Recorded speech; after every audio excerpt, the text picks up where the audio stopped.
Long ago, in the land of Israel, there lived a boy named David.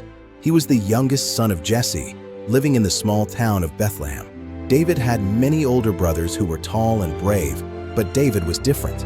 David was a shepherd. Every day, he took his father's sheep into the open fields. He guided them beside quiet waters and green grass.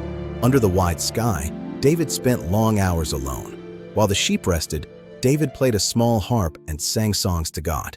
His heart was gentle and his faith was strong. When danger came, David did not run away. Lions and bears sometimes attacked the sheep. David faced them bravely, protecting his flock with his staff and sling. These quiet battles in the fields were shaping his courage, even though no one was watching. At that time, Israel had a king named Saul. He was tall and powerful, but he no longer obeyed God. Because of this, God decided to choose a new king, someone with a good heart. God sent the prophet Samuel to the house of Jesse. Samuel looked at Jesse's sons one by one.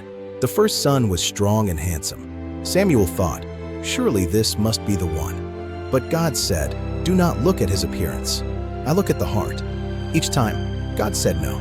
When David arrived, dusty from the fields, God spoke to Samuel and said, this is the one. Samuel took a jar of oil and poured it over David's head. David was anointed as the future king of Israel.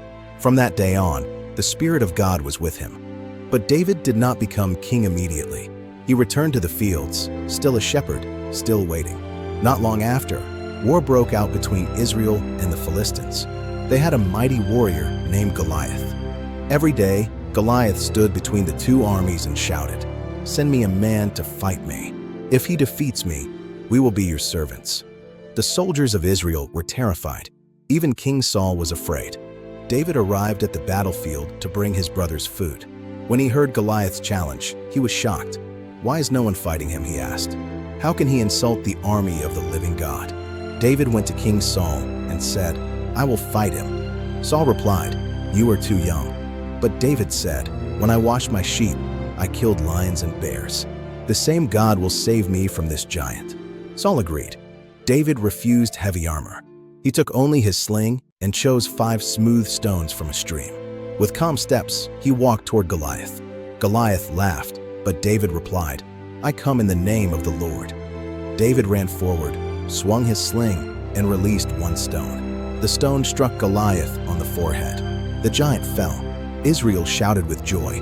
David had defeated the giant, not by strength, but by faith. King Saul became jealous and tried to kill David. David was forced to run, hiding in caves and deserts. Even then, he refused to harm Saul, trusting God's timing. Eventually, after years of waiting, David was crowned king. David ruled with wisdom and made Jerusalem his capital. But David was not perfect. When he sinned, he repented deeply.